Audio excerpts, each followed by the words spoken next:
உண்மையா நடந்த ஒரு கவர்மெண்ட் எக்ஸாம் ஸ்கேமை வந்து இந்த வெப் சீரிஸ்ல தெளிவா ஒரு 7 எபிசோடு கொண்ட சீரீஸா அருமையா பண்ணியிருக்காங்க.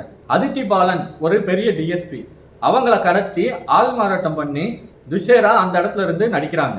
அந்த இடத்துல டிஎஸ்பியா இருந்து அந்த ஸ்கேமை பண்றது யாரு அப்படின்னு கண்டுபிடிக்கிறதுக்கு முயற்சி செய்யறாங்க.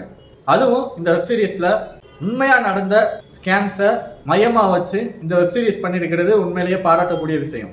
இந்த வெப் சீரிஸ் முதல் 3 எபிசோடு எப்படி இருக்கு அப்படின்னு பார்த்தோம்னா, அதான் அதித்தி பாலனை கடத்தி ஆள்மாறாட்டம் பண்ணிருக்குல்ல, அது எங்க தெரிஞ்சிருமோ என்னன்னு துஷாரா வந்து அந்த 3 எபிசோடுமே அந்த விஷயத்துல ரொம்ப த்ரில்லராகவே போய்கிட்டே இருக்கு.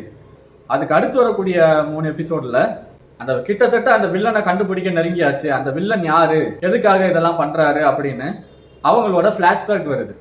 அந்த பிளாஷ்பேக் சீன்ஸ்லாம் பார்த்தோம் அப்படின்னா வில்லனுமே வில்லன் கிடையாது, அவரும் ஒரு வகையில வந்து ஹீரோ தான் அப்படிங்கிற மாதிரி கொண்டு போய் பிளாஷ்பேக் சீன்ஸ்ல பண்ணியிருக்காங்க.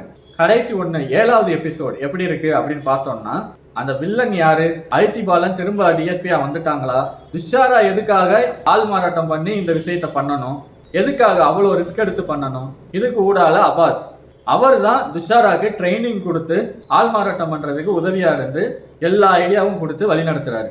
அவர் இந்த வெப் சீரிஸ்ல என்ன பண்ணிருக்காரு, இது எல்லாத்தையும் தாண்டி எக்ஸாம் பார்ட் 2 வரும் அப்படின்னு அதுக்குண்டான லீடும் கொடுத்துருக்காங்க.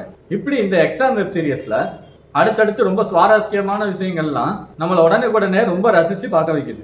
லாஸ்ட் எபிசோடு, அந்த 7th எபிசோட்ல கிளைமேக்ஸ் என்னதான் ஆச்சு அப்படின்னு கேட்குறீங்களா, அதை நீங்க கண்டிப்பா அந்த வெப் சீரிஸை பார்த்து தான் தெரிஞ்சுக்கணும். ரிலீஸ் ஆகி வெற்றிகரமா போய்கிட்டு இருக்கிற இந்த வெப் சீரிஸை கண்டிப்பா மிஸ் பண்ணிடாதீங்க, ஒரு தடவை வாட்ச் பண்ணிருங்க. இதோட நான் அடுத்த விமர்சனத்துல உங்களை சந்திக்கிறேன். நன்றி, வணக்கம்.